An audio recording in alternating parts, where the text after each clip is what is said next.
ভারতবর্ষের আনাচে কানাচে ছড়িয়ে রয়েছে হাজারো বিস্ময়। আর গন্তব্য যদি উত্তর পূর্ব ভারত হয় তবে তো অবাক হতেই হবে। উত্তর পূর্ব ভারতের এমনই এক রাজ্য নাগাল্যান্ড, যার সম্পর্কে বেশিরভাগ ভারতবাসীরই কোনো ধারণা নেই। নাগাল্যান্ডের এই পাহাড়েই এমন এক গ্রাম আছে যা ভারতের প্রথম গ্রিন ভিলেজের তকমা পেয়েছে। মানুষের ভরসায় ভর করেই চলে বিনা দোকানদারের দোকান। জুলেখেতে পথ চলতে চলতে এরকম অনেকগুলো সেলফ পেমেন্ট শপ চোখে পড়বে। আবার এখানে আছে এমন এক গ্রাম যেখানে মানুষ নিজেকে যোদ্ধা প্রমাণ করার জন্য শত্রুদের শিরচ্ছেদ করত।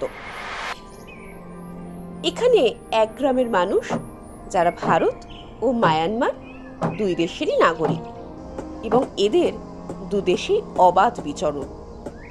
এই দিকটা মায়ানমার, এই দিকটা ভারতবর্ষ, এবং এই কিচেনটা এরকম মাঝামাঝি একটা বর্ডার লাইনে। Welcome to Nagaland, the land of warriors. আমরা এখন দাঁড়িয়ে রয়েছি ডিমাপুর স্টেশনের একেবারে বাইরে। আর ডিমাপুর মানে বুঝতেই পারছেন আমাদের আজকের গন্তব্য নাগাল্যান্ডের কোহিমা। নাগাল্যান্ডের প্রবেশদ্বার ডিমাপুর। পশ্চিমবঙ্গ থেকে কামরূপ এক্সপ্রেস যায় ডিমাপুর, যা হাওড়া থেকে সন্ধ্যা 6:30 ছেড়ে ডিমাপুর পৌঁছয় পরদিন রাত 8:10। এছাড়া সোমবার আছে বিবেক এক্সপ্রেস, যা সোমবার দুপুর 2:40 ডানকুনি ছেড়ে ডিমাপুর পরদিন মঙ্গলবার দুপুর 1:38 ডিমাপুর পৌঁছায়। এছাড়া কলকাতা থেকে বিমান পরিষেবা আছে ডিমাপুর অবধি। সেক্ষেত্রে সময় লাগে 1 ঘন্টা 40 মিনিট মতো। ভাড়া থাকে মোটামুটি 4000 টাকার আশেপাশে। ডিমাপুর স্টেশনের বাইরে অনেক গাড়ি পাওয়া যায়, তো এখান থেকে আমরা গাড়ি বুক করে নিয়েছি। এখান থেকে শেয়ার গাড়ি ছাড়ে স্টেশনের বাইরে এমনিও প্রচুর গাড়ি রয়েছে, দরদাম করে আপনারা সেটাও বুক করতে পারেন। আর না হলে পুরো প্যাকেজ ট্যুরটার জন্য ডিটেলস ভিডিওতে দেওয়া থাকবে, যোগাযোগ করে নিতে পারেন সেই নাম্বারেও। আর ঠিক পাশেই রয়েছে এয়ারপোর্ট। যারা ফ্লাইটে আসছেন তারাও এয়ারপোর্টের বাইরে থেকে গাড়ি পেয়ে যাবেন, বা একটুখানি অটো করে বা একটুখানি এগিয়ে আসলেই স্টেশন, এর বাইরেও প্রচুর আপনারা গাড়ির অপশন পেয়ে যাবেন। নাগাল্যান্ডকে ভালোভাবে জানার জন্য ডিমাপুর থেকে একটা গাড়িতে আমরা এগিয়ে চললাম 74 কিলোমিটার দূরে অবস্থিত নাগাল্যান্ডের রাজধানী কোহিমা শহরের দিকে। 4137 ফুট উচ্চতায় জাপফু পর্বতমালার পাদদেশে অবস্থিত কোহিমা শহরের বিস্তৃতি প্রায় 20 বর্গ কিলোমিটার জুড়ে। পাহাড়ের ধাপে ধাপে গড়ে উঠেছে কংক্রিটের ঘরবাড়ি, ঠিক যেন ধাপে ধাপে সাজিয়ে রাখা দেশলাইয়ের বাক্স। এমনই এক হোটেলে আজ আমাদের আস্তানা। কিন্তু আমরা যখন এখানে এলাম তখন প্রায় সন্ধে হয়েই এসেছিল। নাগাল্যান্ড ভারতের পূর্বতম প্রান্তে অবস্থিত, তাই দেশের অন্যান্য প্রান্তের তুলনায় এখানে সন্ধে আগে নামে। নাগাল্যান্ড আসার মূল উদ্দেশ্য হল নাগাল্যান্ডের বিভিন্ন জনজাতির জীবন সংস্কৃতি, খাদ্যাভ্যাস সম্পর্কে জানা। সে কারণে আমরা প্রথমে ঢু মারলাম কোহিমার বাজারে। প্রথমে সাধারণ বাজার মনে হলেও এই বাজার ছিল বড়ই অদ্ভুত। এখানে ঝিনুক মাছের সাথে বিক্রি হচ্ছিল ব্যাঙ, রেশম কীট, লার্ভা, ইঁদুর, আরো অনেক কিছু। এখানে খুব তাড়াতাড়ি দোকানপাট বন্ধ হয়ে যায়, তাই আমরাও হোটেলে ফিরে এলাম। হোটেলেও তাড়াতাড়ি ডিনার সার্ভ করা হলো। আজকে রুমেই আমরা ডিনারটা সারবো। এখানে তো একটু তাড়াতাড়ি রাত্রি নামে, তার জন্য ডিনারও আর্লি। এখানে তো বিভিন্ন রকমের জিনিস লোকাল মানুষরা খান, সেটা আপনারা দেখলেন। বিকেলে আমরা মার্কেটে গেছিলাম তখন, তাই জন্য এখানে একটুখানি অন্য কিছু খাওয়াটা আমরা একটু চাপ লাগছে, তাই জন্য ডিমটাই বলেছি সেফ অপশন। তো আজকে আমরা রুটি, ডিম কারি, আলু ভাজা নিয়েছি। আর অভিব্রত ভাত খেতে বেশি ভালোবাসে বলে ও ভাত নিয়েছে ডিনার।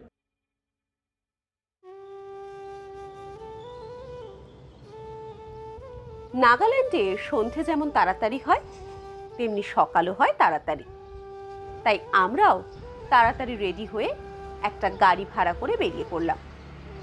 আজ সারাদিন আমরা কোহিমার আশেপাশের জায়গাগুলো ঘুরে দেখব। আজকে আমরা সকাল সকাল একদম রেডি হয়ে বেরিয়ে পড়েছি কোহিমাকে ঘুরে দেখার জন্য।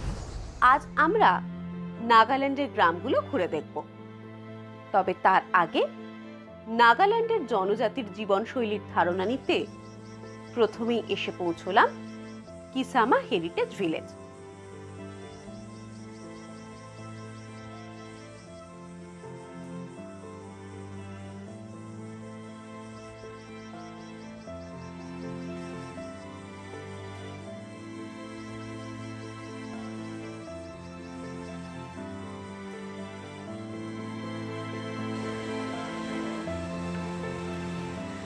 আমরা এখন রয়েছি নাগাল্যান্ডের কিসামা হেরিটেজ ভিলেজে। কিসামা হেরিটেজ ভিলেজ নামটা মানেই মনে আসে নাগাল্যান্ডের বিখ্যাত হর্নবিল ফেস্টিভ্যালের কথা, যেটা 10 দিন ব্যাপী এখানকার বাৎসরিক একটা অনুষ্ঠান, এবং যেখানে শুধু নাগাল্যান্ড নয়, ভারতবর্ষ নয়, বহু মানুষ দেশ বিদেশ থেকে ভিড় জমান। এই ফেস্টিভ্যাল এতটাই সুন্দর, এতটাই কালারফুল।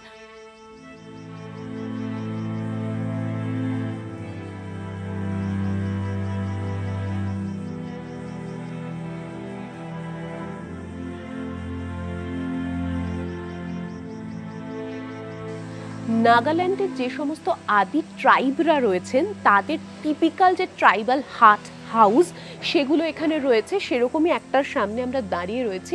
দেখুন, এখানে ওনাদের রিচ যে কালচার, পুরনো যে কালচার ঐতিহ্য, সেটাই বর্ণনা করা রয়েছে। আমরা এখন যে জায়গাটায় আছি এটা কিন্তু ছাং যে ট্রাইব আছে তাদের একটা হাট। আর এখানে এই যে বড় নৌকোর মতো স্ট্রাকচারটা দেখতে পাচ্ছেন, এটা পুরো একটা কাঠকে কেটে নৌকোর মতো বানানো হয়েছে, যার সামনে রয়েছে এরকম বাঘের কিন্তু মুখ। হেরিটেজ ভিলেজ দেখতে সুন্দর হলেও জায়গাটার মধ্যে একটা আর্টিফিশিয়াল ব্যাপার আছে। তাই রিয়েল নাগাল্যান্ডের কালচারের খোঁজে আমরা এগিয়ে চললাম খোনোমা গ্রামের উদ্দেশ্যে। তবে তার আগে আমরা ঘুরে দেখে নেব কোহিমার ব্যাপটিস্ট চার্চ।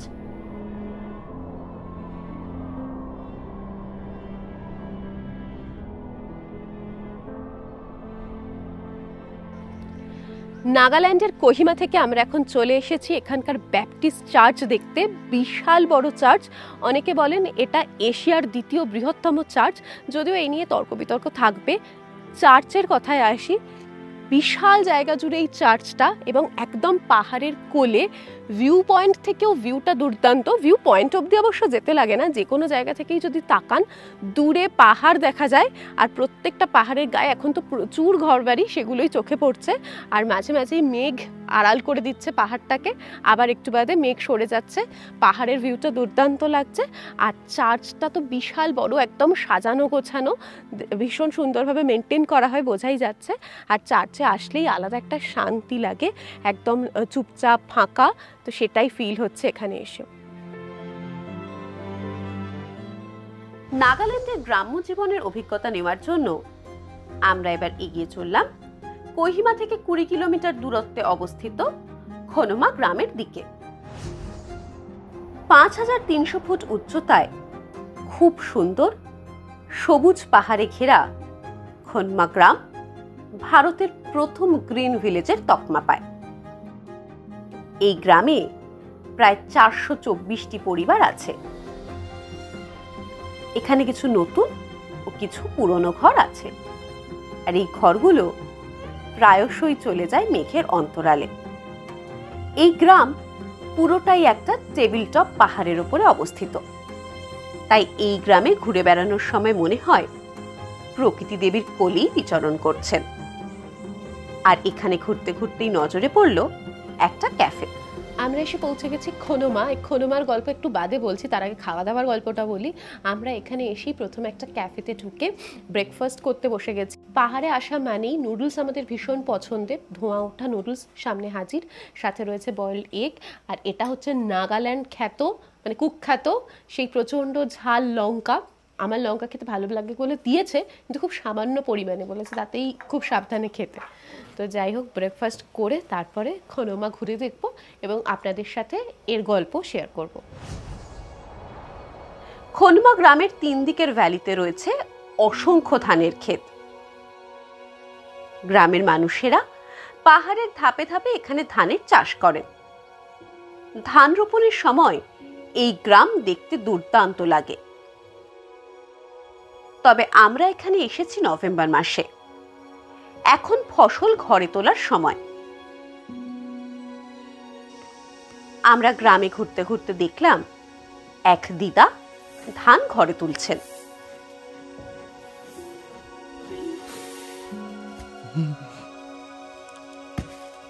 बहुत वेट है ना, वेट है ना, हेवी है ना। हाँ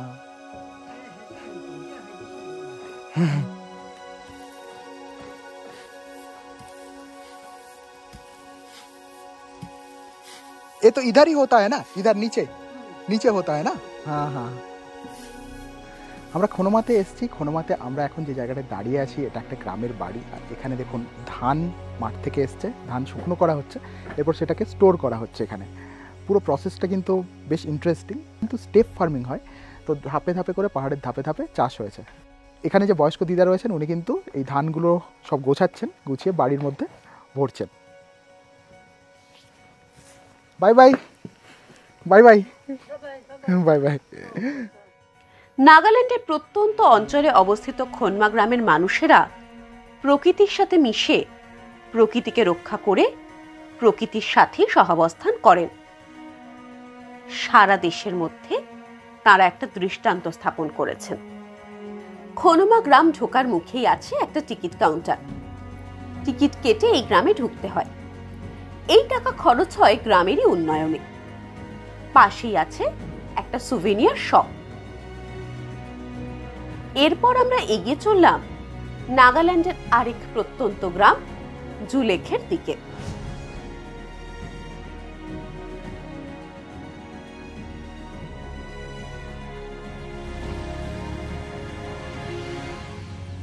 আমরা এখন এসে পৌঁছেছি নাগাল্যান্ডের আরেকটা ছবির মতন সুন্দর সাজানো গ্রাম জুলেখেতে। নাগাল্যান্ডের একটা যেটা ভালো দিক সেটা হচ্ছে প্রকৃতির সাথে এখনো মানুষ সেরকম ছেলেখেলা করেনি বলে প্রকৃতি নেচার এখনো আনটাচড এবং ভার্জিন নেচার যেটা বলে সেইটা, তাই জন্য প্রকৃতির খুব কাছাকাছি পৌঁছে যাওয়া যায়।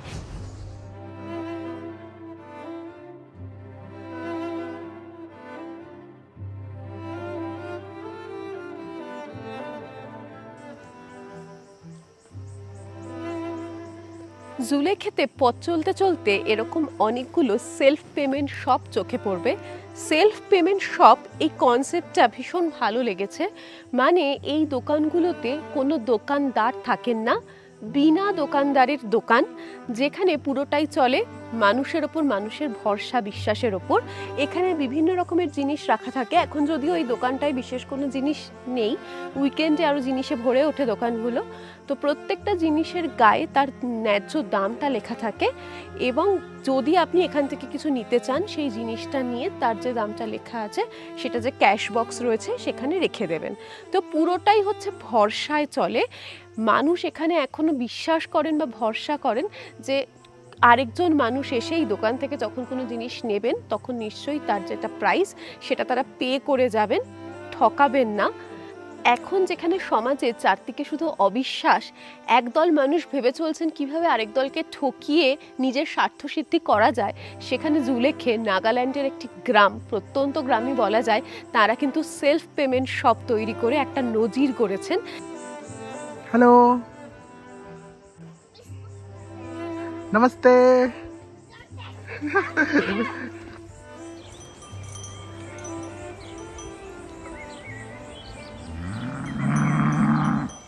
কোহিমা, খনমা ও জুলেখে ঘুরলেও নাগাল্যান্ডের ট্রাইবাল কালচার কিন্তু এখনো অধরাই রইল আমাদের জন্য।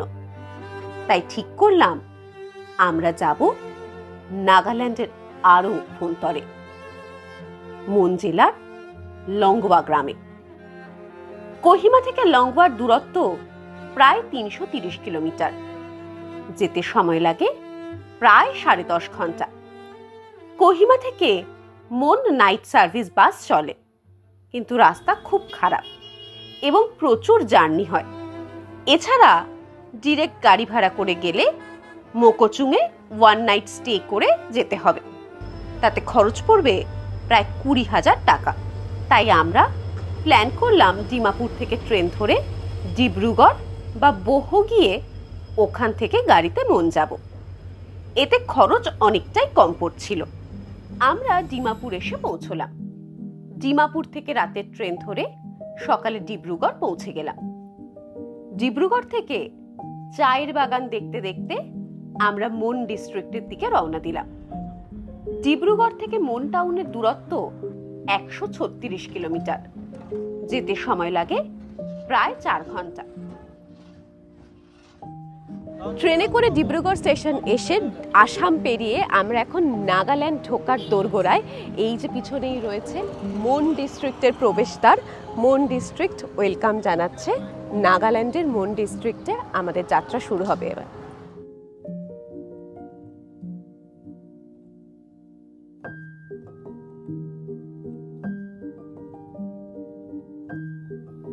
আমরা মন টাউনে এসে পৌঁছলাম। মন টাউন থেকে লংওয়া যাওয়ার জন্য গাড়ি পাওয়া যায়। খুব খিদে পেয়েছে, তাই আমরা মন টাউনে একটা রেস্তোরাঁয় ঢুকলাম। মন ডিস্ট্রিক্টে তো পৌঁছে গেছিলাম অনেক আগে, ওই যে এন্ট্রি পয়েন্ট সেখানে আপনাদের সাথে দেখা হয়েছিল। এখন আমরা এসে পৌঁছে গেছি মন টাউনে, আর দেখতেই পাচ্ছেন বিধ্বস্ত অবস্থা সারাদিন জার্নি করে। আজকে আমরা একটা রেস্তোরাঁয় এসেছি লাঞ্চ করতে, এবং এখানে যে যার ইচ্ছা মতন নিয়েছি। আমার যেমন চাউমিন খেতে ভালো লাগে, আমি চাউমিন নিয়েছি। অভিব্রত দিকে নিয়েছি ফ্রাইড রাইস, চিলি চিকেন। তো আমরা এখন লাঞ্চ করব, করে ডিসাইড করব যে আমরা মনকে ঘিরেই এর আশেপাশে কোথাও থাকবো নাকি অন্য কোথাও আরও এগিয়ে যাব। বিকেলে মন শহরে বাজার বসেছে। আশেপাশের গ্রাম থেকে মানুষজন নানান জিনিস নিয়ে বসেছেন বিক্রি করার জন্য। मीठा होगा? फायर में सुखाया। अच्छा, इसको कैसे खाते हैं? इसको खाते हैं कैसे? सब्जी बना के खाएगा। लंग का झाल होगा ये वाला मिर्ची, ज्यादा झाल होगा? खाओ, खा के देखो। हाँ दो बाप रे। आ रहा है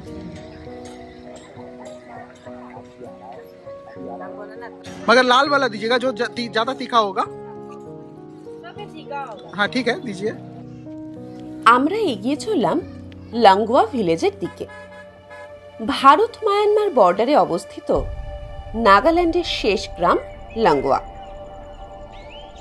আমরা যখন লংওয়া পৌঁছলাম তখন সন্ধ্যা নামছে। ট্যুরিজমের মানচিত্রে এই লংওয়া গ্রাম এখনো সেভাবে পরিচিতি পায়নি, তাই এখানে সেভাবে থাকার জায়গাও গড়ে ওঠেনি। আমরা স্থানীয় এক বাড়িতে আশ্রয় পেলাম। চারদিকে ঘুটঘুটে অন্ধকার বলে ভাববেন না এখন গভীর রাত, এখন রাত বিশেষ হয়নি। এই সবে সন্ধে 6টা হবে, কিন্তু নর্থ ইস্টে সন্ধে তাড়াতাড়ি নেমে গেছে। এখন আমরা রয়েছি লংওয়া ভিলেজে। এই লংওয়া ভিলেজ নিয়ে অনেক কথা বলার আছে, অনেক এক্সক্লুসিভ তথ্য দেওয়ার আছে, সেগুলো কালকে শেয়ার করব। আর এখন আমরা যে জায়গাটায় রয়েছি সেটা হচ্ছে এখানকার ট্রাইবাল ট্র্যাডিশনাল হাউস। এখানেই আমরা রাত কাটাবো। একবার দেখুন এই বাড়িটা। রুমের মধ্যে এরকম দুটো চৌকি আছে, কমোড আছে বাথরুমে। এমন প্রত্যন্ত অঞ্চলে যেখানে থাকার কোনো জায়গাই নেই, সেখানে এমন একটি মাথা গোঁজার আস্তানা মন্দ কি? আমরা কিচেনে এলাম। আমি এখন যেখানে রয়েছি এটা হলো নাগাল্যান্ডের লংওয়া গ্রাম। আর এই গ্রামের আমি এখন যেখানে রয়েছি সেটা হলো কোনিয়াক ট্রাইবদের একটা বাড়ি। প্রপার যে হোমস্টে কনসেপ্ট না, সেই হোমস্টে কনসেপ্টটা কিন্তু এখানে রয়েছে। দেখুন আমি বসে আছি ওনাদের কিচেনে, এখানে রান্নার কাজ চলছে। আন্টি কেমন করে ফু মেরে কিন্তু আগুন জ্বালাচ্ছেন। ওপরে কাঠ রয়েছে, এখান থেকে যে আগুন উঠছে সেই গরম তাপ লেগে লেগে কাঠগুলো কিন্তু সেকা হয়। ওপরে আরও বিভিন্ন রকম খাদ্যবস্তু রাখা হয়, সেগুলোও কিন্তু ওখানে ড্রাই হয়। क्या बनेगा आज? राइस दाल दाल अच्छा, पोटैटो फ्राई अच्छा, अंडा बहुत कुछ तो है। ऐसे तो आप लोगों के साथ मिलके ही बहुत खुश हो रहे हैं, खाना मिलने से तो और भी खुश हो जाएंगे। এদের ঘরবাড়ি বিভিন্ন রকমের কাঠের পুতুল ও অন্যান্য ব্যবহারিক জিনিসপত্র দিয়ে সাজানো। আন্টি এক এক করে ঘরের জিনিসপত্র আমাদের দেখাতে লাগলেন। ভাষাগত সমস্যা থাকলেও দুটো মানুষ যখন পরস্পরকে ভালোবেসে নিজের মনের ভাব প্রকাশ করতে চায় তখন সব ভাষাই এক হয়ে যায়। Beautiful beautiful.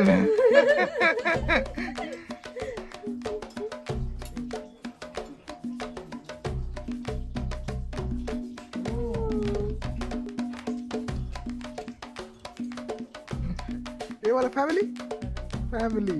ओ लड़की, अच्छा लड़की है, साथ कौन है? मोटा मोटा हस्बैंड है ना।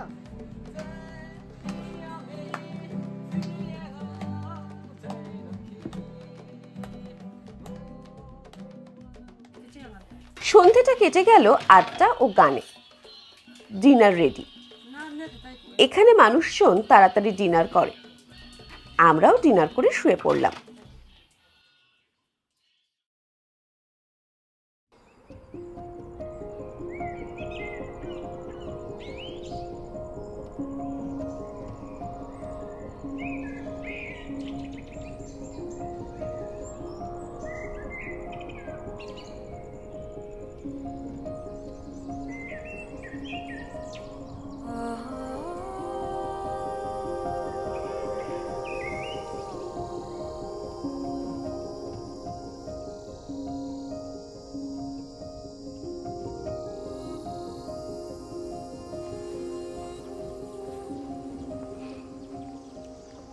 কালকে একেবারে সন্ধে নেমে এসেছে যখন, তখন আমরা এসে পৌঁছেছিলাম লংওয়া, নাগাল্যান্ডের একটা প্রত্যন্ত গ্রাম।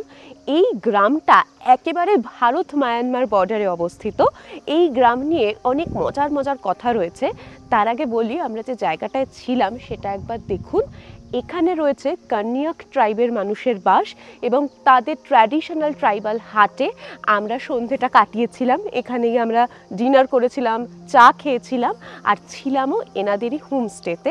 এখন সকালবেলাও আমরা রেডি হয়ে পড়েছি, আমরা এখানেই আজকে ব্রেকফাস্টটা করব। তো চলুন আমরা এখন ব্রেকফাস্টটা করতে যাই, দেখি ব্রেকফাস্টে আমাদের জন্য কি বানিয়েছেন ওনারা, আর সেটা আপনাদের সাথে শেয়ার করব। ঢোকার মুখে দেখুন এই যে দুটোর দেখা যাচ্ছে, এটার একটা গল্প আছে। এই গল্পটা একটু বাদে আপনাদের সাথে শেয়ার করব।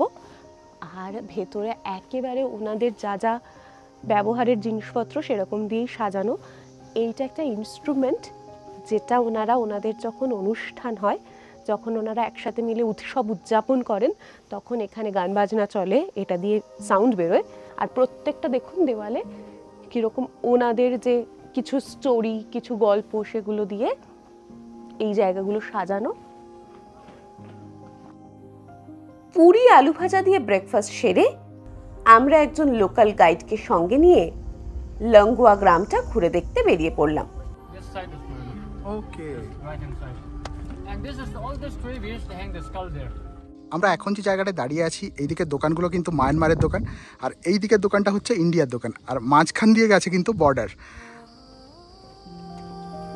আমরা এখন এই পথ ধরেই এগিয়ে চলেছি লংওয়া গ্রামের রাজার বাড়ির দিকে।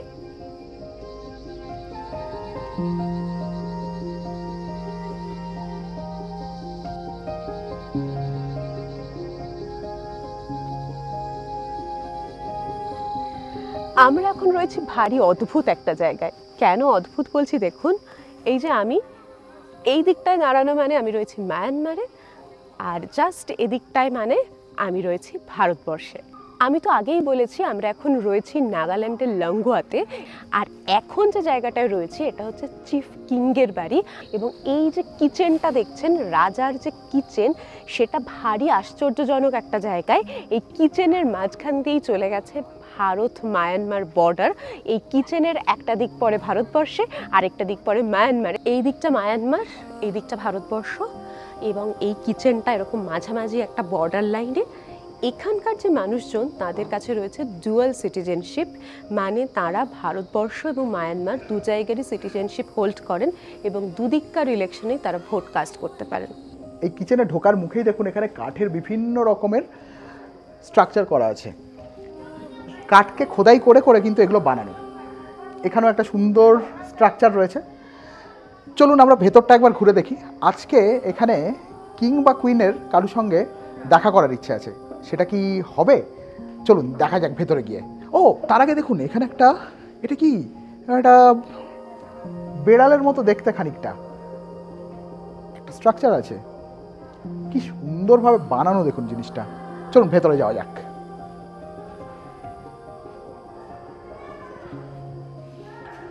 ঢুকেই এখানে কিন্তু একটা বড় হলঘর টাইপের রয়েছে, আর এই জায়গাটা দেখুন, এই জায়গাটাতে কিন্তু মহিষ বা মিথুনের মাথার স্কাল রয়েছে।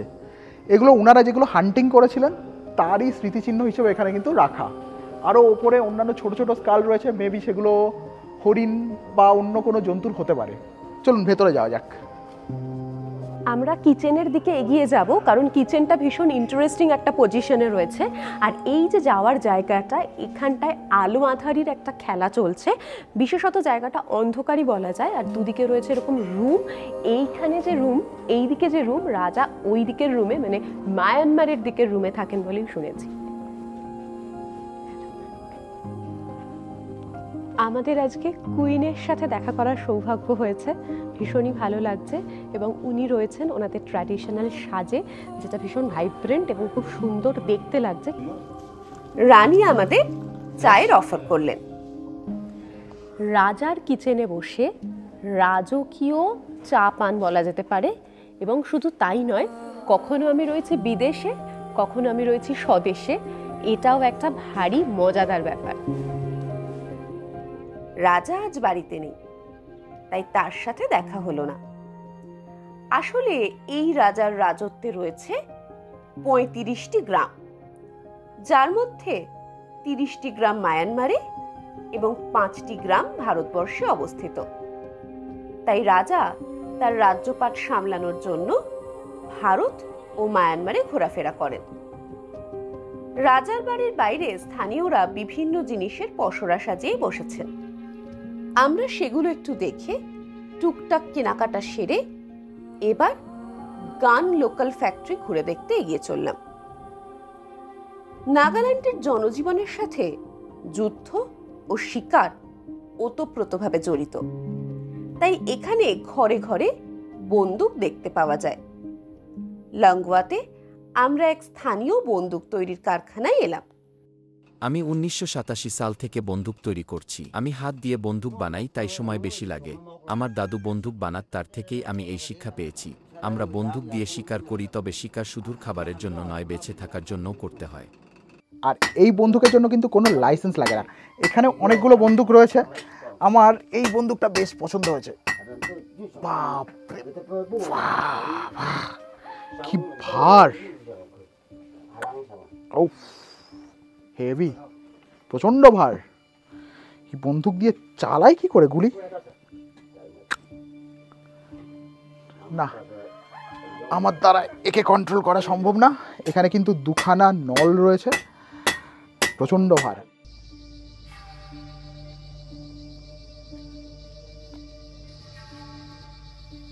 আমরা এবার ভারত মায়ানমার বর্ডারের প্রস্তর ফলক দেখতে এগিয়ে চললাম। আমরা এখন রয়েছে 0 পয়েন্টে, মানে ইন্দো মায়ানমার বর্ডারে। এই দেখুন পিছনে যেই প্রস্তর ফলক, এটা জানান দিচ্ছে যে এটাই ইন্দো মায়ানমার বর্ডার। এখানে ভারত শেষ হচ্ছে, মানে ভারতের বর্ডার এখানে শেষ হচ্ছে। এবং এই প্রস্তর ফলকের ঠিক নিচের দিকে যা যা রয়েছে এগুলো সব মায়ানমারের অংশ। কোথাও এরকম প্রস্তর ফলক, কোথাও বা কাঁটা তারের বেড়া দিয়ে আমরা, মানে মানুষরা, দুটো দেশের মধ্যে একটা ব্যারিয়ার, একটা বাউন্ডারি তৈরি করার চেষ্টা করেছি। না হলে প্রকৃতি কিন্তু সবার জন্য একই রকম, সেই একই সুন্দর পাহাড়, একই নীল আকাশ। শুধু এই প্রস্তর ফলকটুকু না থাকলে দুটো দেশ আলাদা সত্যিই বোঝার কোনো উপায় ছিল না।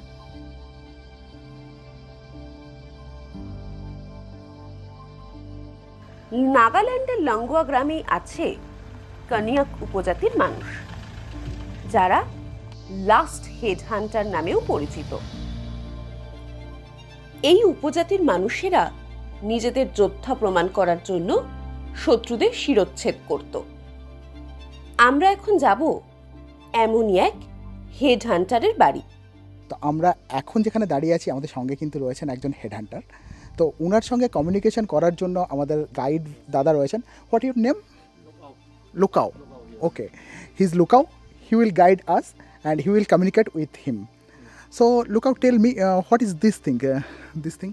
এটা হলো বাঘের দাঁত ও ভল্লুকের দাঁত। তারা যা কিছু শিকার করত তাই দিয়ে নিজেদের সাজাতো।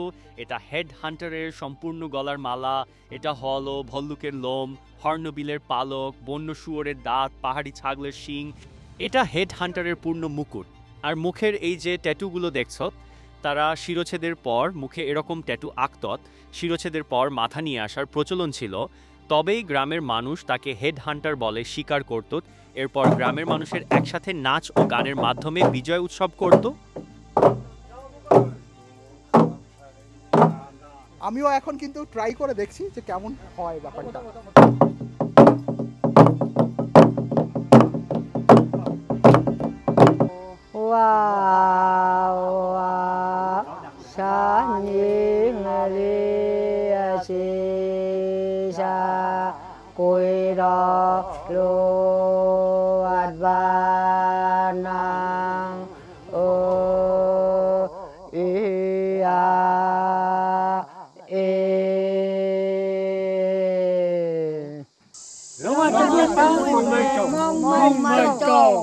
নাগাল্যান্ডের জনজীবন সত্যিই বৈচিত্র্যময়।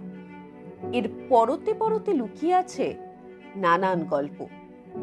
ভারতের এই প্রত্যন্ত অঞ্চল নাগাল্যান্ড নজির তৈরি করেছে কিভাবে প্রকৃতিকে রক্ষা করা যায়, শিখিয়েছে মানুষের ওপর আস্থা বিশ্বাস রাখতে, আর চোখে আঙুল দিয়ে দেখিয়ে দেয় প্রতিদিনের বেঁচে থাকার লড়াইটা কতটা কঠিন হয়, প্রতিকূলতার বিরুদ্ধে কিভাবে যুদ্ধ করে বাঁচতে হয়। তাই নাগাল্যান্ডকে জানতে একবার নয়, বারবার আসতে হবে নাগাল্যান্ড। এবারের মতো ট্রিপ এখানেই শেষ। আমরা এখান থেকে এগিয়ে চললাম ডিব্রুগড়। এখান থেকে ফেরার ফ্লাইট আছে, আপনারা চাইলে ট্রেনেও ফিরতে পারেন।